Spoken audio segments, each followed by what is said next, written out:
For months, it haunted me. Everywhere I turned, it would be there, leering at me. Every day I feared I'd find it lying in wait, be it in a closet, in my dresser, even on the ceiling. I bet you're wondering by now, what in the hell am I talking about?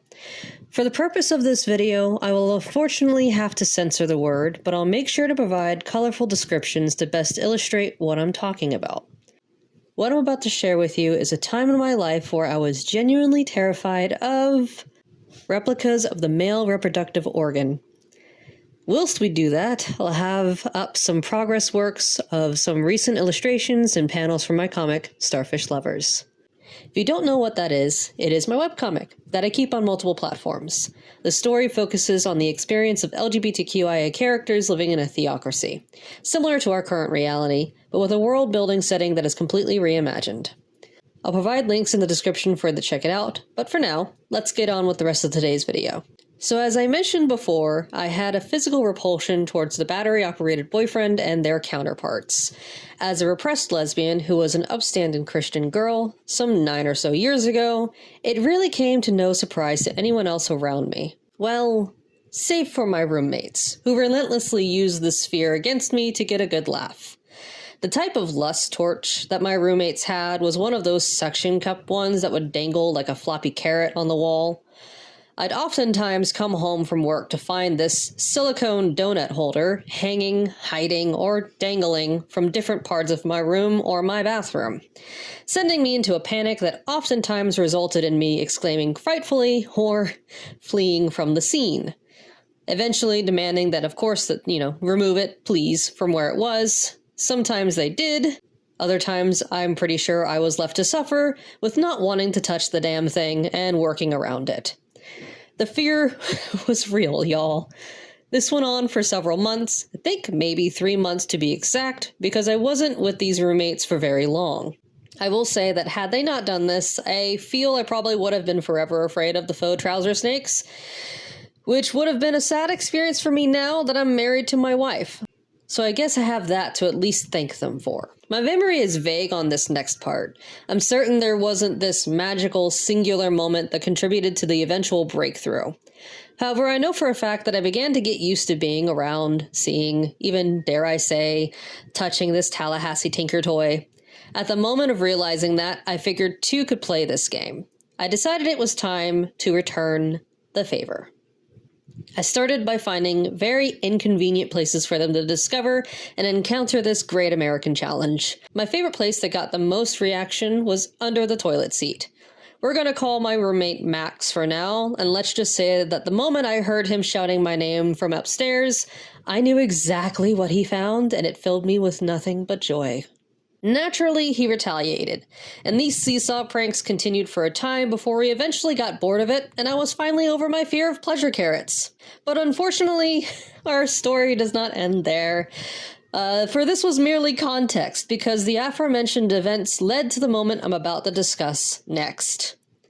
After having been out of my father's house for a couple of months, around this time I was roughly 20 to 21 years of age, I decided I was a big girl now and that I'd invite my father over to show him that I was doing well as an adult and away from his supervision. The plan was to cook him dinner. I made quail. It was delicious. And of course invite to tour him around the house. Most of this was accomplished until he decided to be my dad and get techie. Especially about the connections on our TV and how things weren't plugged in right or some nonsense.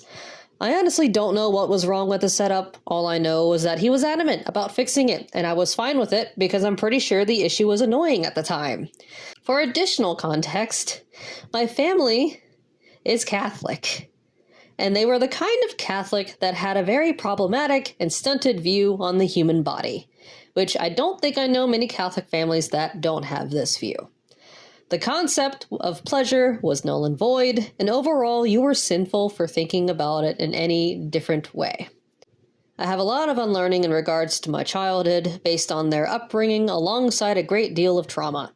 So when I say I had the fear of God in me when I noticed something familiar hidden behind the TV, it was a complete understatement. I felt like I was staring at our expertly hidden dill pickle for an eternity. My dad, to my disbelief, went about his business checking behind the TV. I kept looking at it, and then looking back at him. And this continued for the duration of that time. I could have sworn there were moments where he would pause and I'd have to swallow my heart every time. I was expecting a comment. Anything from him. There was no way he didn't see it because it was on the wall, by the wires. It was right there. But there was nothing. Maybe a possible pause here and there before we said our goodbyes. I can only assume a few things about that night. 1, he had seen it and was screaming on the inside, but managed to contain himself long enough to get to his car and drive home.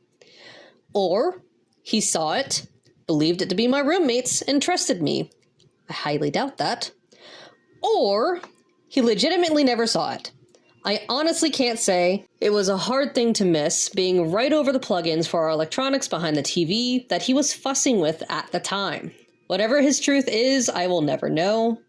But yeah, those were the events of my life surrounding my fear of the womb broom, the clam hammer, the cervix crusader, whatever the heck you want to call it. I hope you all enjoyed this fun memory of mine, and should you want similar content to this, let me know. If you have questions about anything or want me to talk about something else in my next video, feel free to leave a comment below. Thank you all for sticking around to the end, and if you enjoyed yourselves, please consider batting that like button and subscribing. Don't forget again that I am also the author of a webcomic known as Starfish Lovers, and you can find all of those links down below in the description. Hope to see you next time, and I hope you have a good day or night.